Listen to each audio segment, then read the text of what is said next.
What's up, guys? Good morning, good afternoon, good evening, whenever and wherever you guys are watching this from. My name is Mohammed. I am your host. I'm a real estate investor and I'm a realtor based out of the Empire State of New York. One of these days I'm gonna switch up the intro a little bit more because I feel like I've been saying that exact same sentence for the last few videos, but who knows? I mean, I'm enjoying it so far. This week, we're gonna be talking about the complete opposite of what we spoke about last week, which was how to spot bad agents, and that gave me an idea. I was like, you know what? I spent a lot of time talking about how to spot bad agents. I never really spoke about how to spot good agents or great agents or the agents that are actually right for you. And as I was brainstorming this video, I realized a lot of the different ways that you can figure out whether an agent is good or great or perfect for you is also very similar to how you can figure out, any other relationship in your life, whether it's a friendship or romantic relationship, is actually good for you. It's kind of weird to say, but I guess, being an agent, especially being a good agent, is a lot like that in some regards. Because when you're working with someone very closely to purchase a house or sell a house, it's a very sensitive transaction. It's very emotional too. So for those few months that you're working with an agent, if they're a great agent for you, you're going to feel like you're completely in sync with them. They're going to be your confidant. They're going to be your friend. They're going to be your therapist in a lot of cases too. So I'm glad I get to put this video out, so at least educate everyone on some of the signs on how to spot good agents. So without further ado, let's jump right into it, guys. Now, one of the first ways that you can figure out whether or not an agent is good or great or whatever is perfect for you is more of a mindset thing, right? What I mean by that is they'll empower you because they have more of a client first mindset versus a commission first mindset. And I sat here thinking about like what are the clues that you can figure out whether or not they have this kind of mindset. And the best example that I can think of is it's more of a gut feeling. Think of when you go on a first date with someone, right? You have that gut feeling. If you have a good feeling about it, you want to see that person again. And I would say it's the same thing. Whether there's energy or excitement in the air. Because when you're working with an agent that puts your needs first, you're going to inherently feel it. It's one of those very peripheral things that you'll pick up on because you can almost absolutely tell when an agent is only going to be talking or thinking about their commission first. Because there's a couple of very, I would say small things, just like any other relationship. It's always the little things that always sets the tone.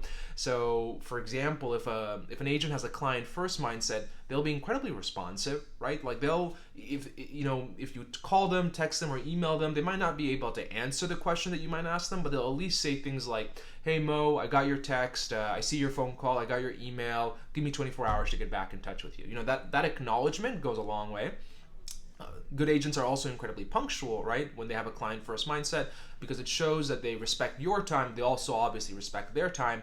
They're also presentable, and for the love of God, what I mean by this is not having to wear like a three-piece suit all the time, but just show up, looking semi-professional or at least a casual business look, not show up in shorts and flip-flops to a listing appointment. That's happened more than once, by the way, when the listing agent showed up in shorts and flip-flop and one of the other things as well, when you can tell whether or not they have a client first mindset, is if they've actually done their homework and they've done research into a house before showing you the property. So they can tell you things like how old the roof is or what kind of work has been done in the permit history, whether or not the property has a CO, which is a certificate of occupancy for the different types of works that the previous owners or the current owners have done. These are all the different little things that you can pick up on to decide whether or not the agent has a client first mindset. Now let's segue into the second point about figuring out, or I would say more about the clues on understanding whether or not an agent is honest and firm. Now, the second sign of figuring out whether or not an agent is good is if they're honest and firm at the same time. And I'll explain that distinction in a couple of seconds here. But to start with the first point of whether or not they're honest, you'll realize when working with good agents, a lot of their suggestions are always data backed, right? What I mean by that is, case in point is if you're the buyer and you want to make a offer on a property and you're super excited because you love this property, so you want to give all the money that you have with all your bank approval amount. A good agent will tell you, "Hey, look, I've done the market research on the comps, and I think a more accurate number is actually lower than what you're wanting to give," right? So, and those are one of the signs that you can tell whether the agent is honest or not, is that they do their homework, and when they recommend or when they give you an opinion on something, it's never just coming out of thin air. There's always data to back it, and they can provide that data to you too. With all of my buyer clients, I always give them a market report before we make an offer, and I follow up with what my suggested price is, so they know that, hey, he's not just pulling this number out of thin air, right? The second point about figuring out whether or not the agent is going to be honest is, if they just tell you, if they don't know an answer to a question, they'll say, hey, I don't know. But if it's important to you, I can find out for you, right? A lot of the information is already accessible at your fingertips. It's a simple Google search away. But good agents, because they have very strong networks, because people like to work with them, they have a network they can fall down on, or fall back on, should I say. So let's say if you ask a very particular question about maybe the style of a house and the basement or the roof or something, and it's not available online, the agent can fall back on his or her network and figure out the answer to your question, or at least point you in the right direction to someone that would know the answer to your question, which actually is a good segue to the second point about being firm when it comes to dealing with good agents. A good agent will always tell you when you're being slightly unreasonable or completely unreasonable, right? What I mean by that is, a real estate transaction is a very sensitive transaction, believe it or not, for both sides of the party. And whichever side of the party you're on, it might feel like the other side is out to get you because they're being so unreasonable and they're being so unfair because, hey, you love the house, and why aren't they giving it to you? Why are they being so difficult? These things are normal, right? And your initial response will be to almost push back even harder and stand your ground even more. But a good agent will tell you if you're being unreasonable. So case in point, for example, all great agents will understand that in any real estate transaction, there's a lot of different factors that can come up, and you have to approach it with the long-term mindset. Now, what I mean by that is, and I think the best way to describe it would be with an example. I had a client where we had made an offer on a property, a very fair offer, because obviously their agent, me, had done the research in terms of the market comps, and the offer was accepted, thankfully. But my client wanted to nickel and dime the seller and come back down another $1,000, $2,000 because he thought, hey, the seller's motivated, they accepted the offer so quickly, which may be true. But what I explained to the client was, hey, it's not a good way to approach it, because we still have a couple of months to go. You still have to get financing, and the more that we try and nickel and dime them, the more strained that relationship becomes with me and my the selling broker, but also between the buyer and the seller. And I'm glad we didn't do that. We made it out, because as we did the inspection and the appraisal, there's a couple of things that we thought we needed credit on the price on. So the seller was very happy to accommodate that, because once we had done the inspection and the appraisal, we were able to point to specific things and say, hey, look, we're not unhappy about this, but we still like the house. Can we come to an agreement about it? Which I don't think would have happened, or the seller wouldn't have been too happy to do if we had nickel and dimed them earlier on. So it just goes to show, like, being honest and being firm and fair definitely goes a long way in real estate, because it's a very relationship heavy transaction, which takes me to my third and final point about spotting good agents.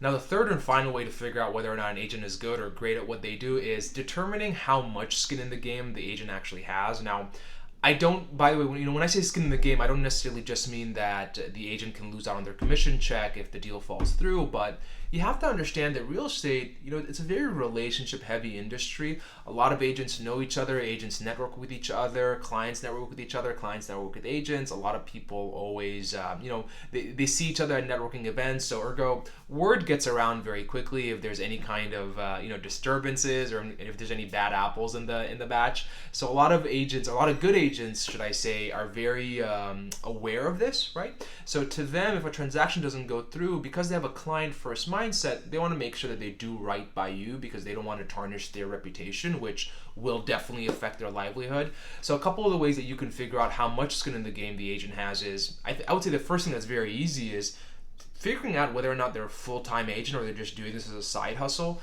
I think that should be an immediate red flag, right? If an agent's doing it as a side hustle, they're probably less likely to care about what their reputation is in the industry and more focus on what their commission is, right? Because they're very short-term, because it's just a side hustle for them.